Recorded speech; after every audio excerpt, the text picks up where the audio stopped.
नमस्कार दोस्तों, स्वागत है आपका हमारे YouTube चैनल सफल वर्ल्ड में। दोस्तों, भाई दूज की कहानी हम आपके बीच में लेकर आए हैं, सो बने रहिएगा हमारे साथ वीडियो के आखिर तक। भाई दूज का त्यौहार वर्ष में 2 बार आता है।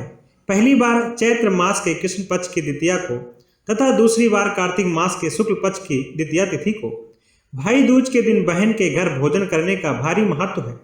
ऐसी मान्यता है कि बहन से तिलक कराने तथा उसके यहाँ भोजन करने से भाई को दीर्घायु की प्राप्ति होती है तथा संकट से उसकी रक्षा होती है। भाई बहन के बीच स्नेह और भी अधिक प्रागण होता है। भाई दूज के संबंध में एक कथा प्रचलित है जो इस प्रकार है। किसी गांव में एक वृद्धा रहती थी।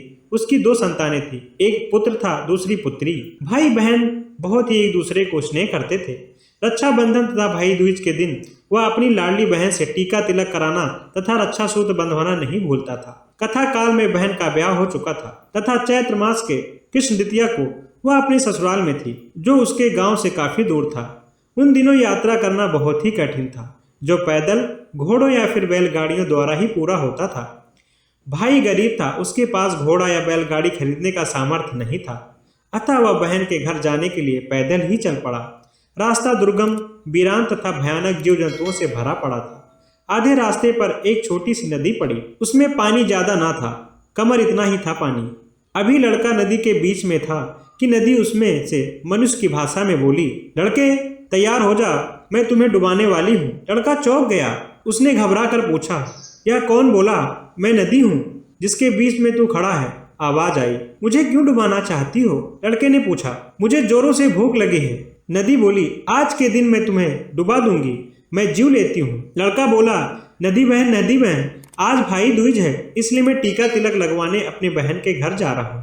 तुम अभी मुझे जाने दो, जब लौटूं तब मुझे डुबो कर खा लेना।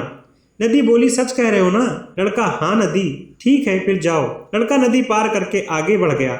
अभी वह थोड़ी ही दूर गया था कि एक बहुत बड़ा नाग उसके सामने आया और फन फैलाकर जीभ लपलपाते हुए खड़ा हो गया। वह गुस्से में एकदम लाल पीला था। लड़के ने उसे हाथ जोड़कर प्रणाम किया।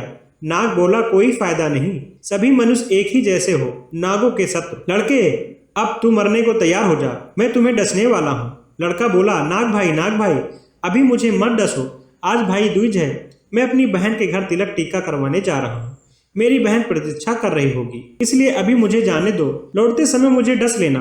नाग ने पूछा, छोड़ दूं तो भाग तो नहीं जाओगे? बिल्कुल नहीं नाग भाई, लड़का बोला, मुझे धर्म की सौगंध, मैं इसी रास्ते से लौटूंगा। ठीक है फिर जाओ, नाग ने कहा और रास्ता छोड़ दिया। लड़का आगे चला। कुछ आगे जाने पर उसे बाघ मिला। उसने भी वही बात कही, मुझे बहुत भूख लगी है, मैं तुम्हें खाऊंगा। लड़का बोला, बाघ भाई, आज भाई दूज है, मेरी बहन मेरी इंतजार कर रही होगी, इसलिए अभी मुझे जाने दो, जब मैं लौटूं तब मुझे खा लेना। ऐसा है तो जाओ, बाघ ने कहा, मगर अपना वचन याद रखना। उसे नमस्कार, लड़का आगे बढ़ा। इसके बाद रास्ते में कोई बाधा नहीं आई। वह अपनी बहन के घर पहुंचा। बहन द्वार पर बैठी भाई का इंतजार कर रही थी। भाई को आया देख उसकी खुशी का ठिकाना ना रहा। उसने सबसे पहले भाई का हाथ पैर धुलवाया, फिर मंगल चौक बनाकर उस लकड़ी का पाटा रखा।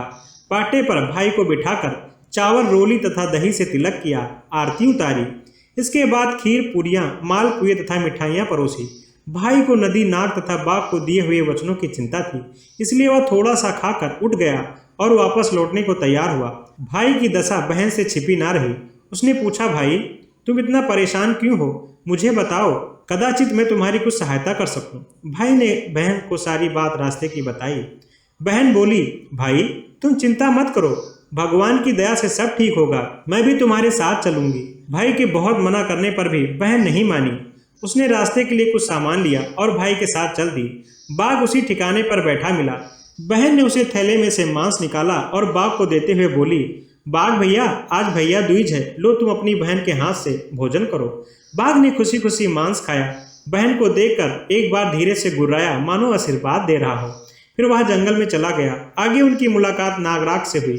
बहन ने एक कटोरा दूध उसके सामने रख दिया और बोली, नाग भैया, आज भाई दूज है, लो तुम अपनी बहन के हाथों से दूध पी लो। नाग फुफकारना छोड़कर दूध पीने लगा। दूध पीने के बाद उसने एक बार बहन को देखा, फिर ससराता हुआ झाड़ियों में जा घुसा। इसके बाद वे नदी के पास पहुंचे।